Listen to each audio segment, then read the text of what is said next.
नमस्कार। पहलवान विरोधी महिला महाविद्यालय पनारी लहरकर के यूट्यूब चैनल में आप सभी का बहुत बहुत स्वागत है। इस चैनल के माध्यम से हम उन छात्राओं तक विषय को कंप्लीट कराने का एक माध्यम मात्र है।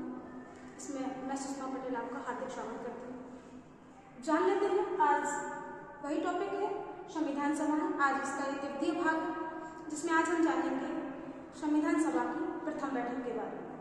इसके बारे में थोड़ा सा हम जान लेते हैं कि जैसे कि पिछली वीडियो में हम बता चुके हैं कि यह प्रक्रिया 1945 से शुरू हुई थी। उस समय लगभग भारत की जो जनसंख्या रही है वो 40 करोड़ के आसपास रही होगी। अब 40 करोड़ की जब जनसंख्या उस समय थी, वर्तमान की बात नहीं कर रहे, वर्तमान में 125 करोड़ से ज़्यादा है। उस समय 1945 की बात कर रहे हैं, तब लगभग तकरीबन जनसंख्या 40 करोड़ के आसपास रही होगी। तो 40 करोड़ की जनसंख्या में 382 जो सदस्य थे, ये मान के चलिए कि 10 लाख पर सीट चुनाव की प्रक्रिया जो हो रही थी। यहाँ जो निर्वाचन हुआ था 292 में, और जो मनोनीत 93 थे देशी रियासतों के सदस्य, और 4 चीफ कमिश्नरी क्षेत्र के थे। उन सबको हम 10 लाख % के हिसाब से एक आकलन सा बना लेते हैं। अब बात करते हैं 9 दिसंबर 1946 प्रथम बैठक जो हुई 9 दिसंबर 1946, जिसमें मात्र 207 सदस्य उपस्थित हुए। 207, जिनमें महिलाओं की संख्या थी 9, जबकि टोटल सदस्य कितने थे? 389। आधे भी सदस्य उपस्थित नहीं हुए। ये बहुत सोचने वाली बात है कि संविधान सभा की प्रथम बैठक 9 दिसंबर 1946 में 389 में से मात्र 207 ही सदस्य उपस्थित हुए। बाकी कौन उपस्थित नहीं हुए? बाकी उपस्थित नहीं हुए 73 सदस्य जो मुस्लिम लीग के थे, जिन्हें पता है, उन्हें यही लग रहा था कि इंडिया के साथ मेरा कोई भविष्य नहीं है, मुझे इंडिया के साथ एकजुट नहीं रहना है, नहीं देश बनाना है, तो इस सभा में उपस्थित होने का कोई मतलब नहीं है।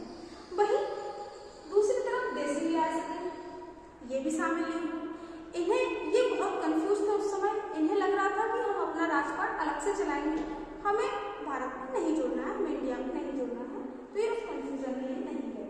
तो 93 और 73 इनको याद करना बड़ा इजी है। मात्र 3 और 73 और 93 है ना। बहुत बार पूछा जाता है कंपटीशन एग्जाम में कि ऐसे 2 संगठनों का नाम बताइए जो संविधान सभा की प्रथम बैठक में उपस्थित नहीं हुए थे। तो मुस्लिम लीग और देशी रियासतें इसमें शामिल नहीं हुई थी। यही कारण रहा कि संख्या 389 से 207 हुई। अब जब ये बैठक हुई, लोगों ने इसका बहिष्कार किया, ठीक है।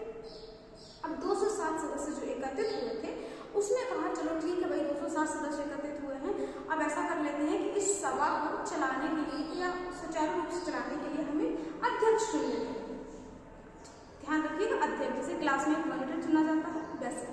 तो ये केवल निर्वाचन नहीं हुआ, यहाँ पर कोई चुनाव प्रक्रिया नहीं हुई है। यहाँ केवल एक सहूलियत देखकर कि जो इस सेमिनार हॉल में सबसे वरिष्ठ हैं, सबसे ज्यादा उम्रदराज हैं, उन्हें हम इस सभा का अध्यक्ष बना देते हैं, कार्यवाहक अध्यक्ष। याद रखिएगा, ये बहुत महत्वपूर्ण चीज है, अध्यक्ष और कार्यवाहक अध्यक्ष। कार्यवाहक अध्यक्ष के रूप में 207 सदस्यों के उपस्थिति में 207 सदस्यों की उपस्थिति में पहली बैठक में डॉक्टर सच्चिदानंद सिन्हा को कार्यवाहक अध्यक्ष के रूप में चुना गया।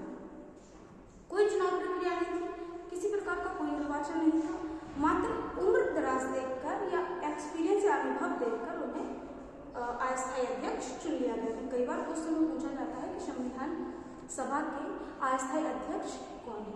अस्थायी अध्यक्ष और स्थायी अध्यक्ष में आपको थोड़ा सा मैं डिफाइन कर दूं। स्थायी अध्यक्ष डॉक्टर राजेंद्र प्रसाद चुने गए थे, ये दूसरी बैठक में चुने गए थे, इसके बारे में हम अभी बात करेंगे। अस्थायी अध्यक्ष का मतलब होता है कार्यवाहक। जब तक हमें कोई ऑथेंटिक अध्यक्ष नहीं मिल जाते हैं, तब तक कार्यभार वही संभालेंगे। कार्यवाहक के रूप में हमें डॉक्टर सच्चिदानंद सिन्हा को चुना गया।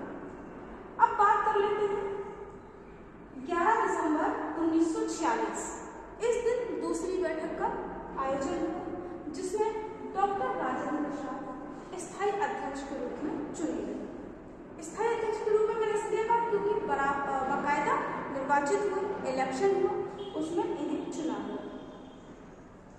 ये 1946 में स्थायी अध्यक्ष चुने गए।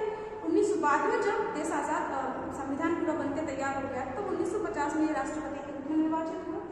1950 से 1962 तक इनका कार्यभार रहा है। बराबर 1946 से लेकर 1962 तक इन्होंने भारत को अपना पूरा योगदान दिया। डॉक्टर राजेंद्र प्रसाद के नाम से एक बहुत बड़ी उपाधि बहुत प्रसिद्ध है, अधिकतर कॉम्पिटिशन एग्जामों में पूछी जाती है कि बिहार के गांधी के नाम से किनको जानते हैं, तो डॉक्टर राजेंद्र प्रसाद को बिहार के गांधी के नाम से जानते हैं। आज के लिए इतना ही, धन्यवाद।